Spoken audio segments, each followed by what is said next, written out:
ఇక తేజస్వి యాదవ్ మాట్లాడిన మాటలను మనం పోస్ట్ మార్టం చేస్తే మన మీద మనకే జాలి కలుగుతుంది. ఎందుకంటే అంత మూర్ఖుడు. ఎందుకంటే ఇలాంటి సన్నాసి మాట్లాడిన పరిపక్వత లేని మాటలను మనం వీటిలా మనం విశ్లేషించేదని చెప్పేసి అనిపిస్తుంది. కానీ ఖచ్చితంగా చెప్పాల్సిందే. ఎందుకంటే ఇట్లా ఆలోచించేవాళ్ళు చాలా మంది ఉన్నారు. అర్థమవుతుందా? అది మ్యాటర్ అయితే. నేను మీకు ఇంకో మాట చెప్పాలా. ఈయన గారు ఇండి కూటమి తరఫున బీహార్కు కాబోయే ముఖ్యమంత్రి అభ్యర్థి అనమాట. ఇండి కూటమి తరఫున ఏది రేపు ఎలక్షన్స్ జరుగుతాయి కదా, అప్పుడు దాన్ని బట్టి మీరు అర్థం చేసుకోండి. బీహార్ ఎంత పాపం చేసుకుంటే ఇటు నాయకులు దొరుకుతారో ఇంకెంతకు మించి నేనేం చెప్పాలా. అది ఈయన తెలివితేటలో ఈయన కథ. ఇండి కూటమిలో ఎటాటి నాయకులు ఉన్నారో ప్రజలు ప్రతి ఒక్కరు కూడా తెలుసుకోవాలా. అది మ్యాటర్.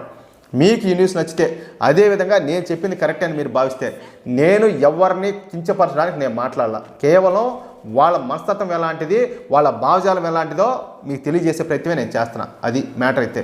అలాగే ఈ వీడియోకి సంబంధించి మీ యొక్క అమూల్యమైన అభిప్రాయాలను కామెంట్ రూపంలో